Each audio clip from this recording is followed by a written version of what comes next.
दर्द, मातम और मौत का अंधेरा। जहां चंद घंटों पहले नारायण साकार हरि का सत्संग सजा था, वहां मौत के मातम का अंधेरा पसरा और मरने वालों के अनगिनत निशान जो जूते, चप्पल और पीछे छूट गए उन सामानों की शक्ल में यहां बीते डरावने मंजर की गवाही दे रहे हैं। यहां किसी ने अपना भाई खोया तो किसी ने अपनी बहन, किसी ने अपनी मां को खोया तो किसी का पड़ोसी सत्संग में मची भगदड़ में अपनी जान गंवा चुका है। मृतक के परिजन को 2-2 लाख रुपए की और गंभीर रूप से घायल परिवारों के नागरिकों के लिए भी 50-50 हजार रुपए की सहायता की घोषणा की है। राज्य सरकार इस पूरी घटना की तह में जाएगा। यह हादसा है या साजिश, यह भी हम इसकी तह में जाकर के इसको देखेंगे। जगह की फॉर्म भरने की तो अचानक ही बहुत सारे लोग उनकी तो मौत हो गई, साथ आई थी, उनकी कैसे आ गई। अच्छा, लोग बदहवासी की हालत में अपनों को अस्पताल में ढूंढ रहे हैं, इस उम्मीद में कि काश उनके अपने उन्हें वहीं कहीं घूमते नजर आ जाएं, जिंदा नजर आ जाएं। लेकिन उन्हें भी पता है बदइंतजामी के सत्संग ने उनके अपनों को छीन लिया। आप भी आपके सामने आपके बच्चों की मौत हो गई। हाँ, बस नीचे दब गए थे ना, ऊपर से रे पब्लिक बाहर टाड़ी बजे तब नीचे दबे पड़े रहे। आपको मरने वालों की संख्या बताएं भी तो कैसे? कुछ पल पहले 60 बताई गई थी, फिर 87 हुई, अब खबर आई है कि 107 से ज्यादा लोग इस भगदड़ की भीड़ चढ़ चुके हैं। जी न्यूज वो पहला न्यूज चैनल है जो अपनी जिम्मेदारी समझते हुए सबसे पहले घटनास्थल पर पहुंचा। हमारे संवाददाता प्रमोद शर्मा ने घटनास्थल पर जाकर लोगों से बात की, पूछा कि आखिर ये दर्दनाक हादसा कैसे हुआ। बाबा यहाँ से गए थे तो मतलब वो कोई उनकी पीछे से धूल उठाने के लिए, कोई फूल उठाने के लिए भागा है, तो वो मतलब भीड़ भाड़ में दब के कुछ नहीं बुरी तरह से मरे हैं। यहाँ पर हादसा बहुत भगदड़ मची है, बहुत सारे चप्पल, जूते और बैग सारे बहुत सारे पड़े।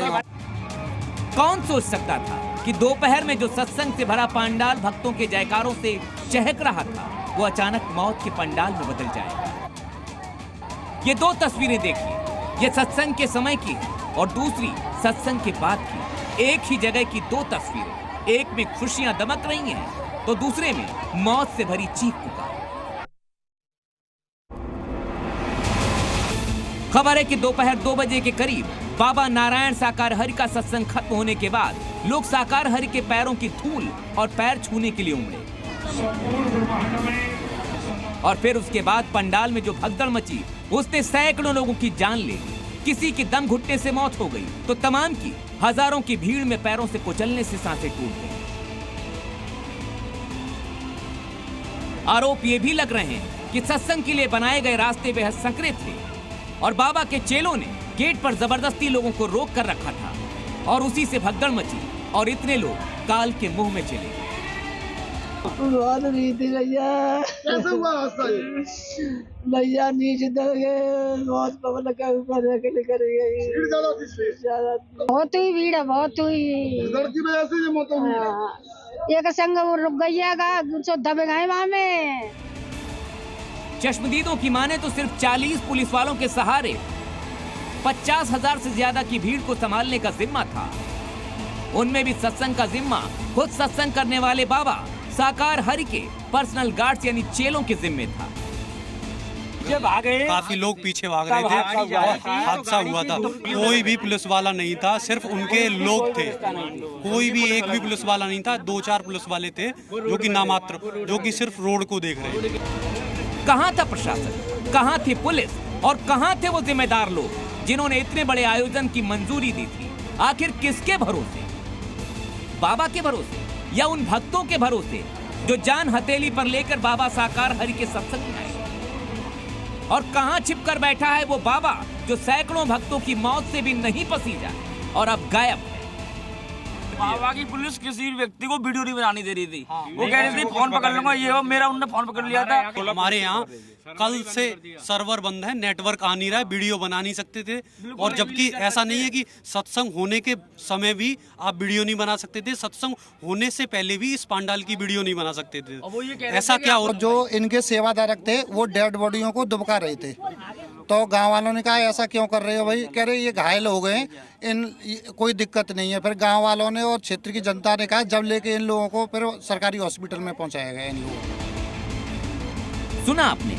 क्या बाबा साकार हरि को जरा भी अंदाजा नहीं था कि जिस आयोजन में उसने इतनी भीड़ जुटाई है उसका मैनेजमेंट कैसे होना चाहिए?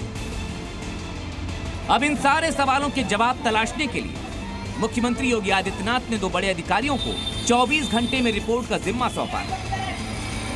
यूपी के 3 मंत्री भी घटनास्थल पर हैं, तो डीजीपी से लेकर दूसरे बड़े अधिकारी भी मौके पर हैं। एनडीआरएफ की टीम भी मौके के लिए रवाना हो गई है, तो गाजियाबाद से भी मेडिकल की टीम राहत बचाव के लिए गई। लेकिन सवाल अभी भी वही, क्या ऐसे किसी भी आयोजन में इतनी बड़ी अनदेखी होनी चाहिए?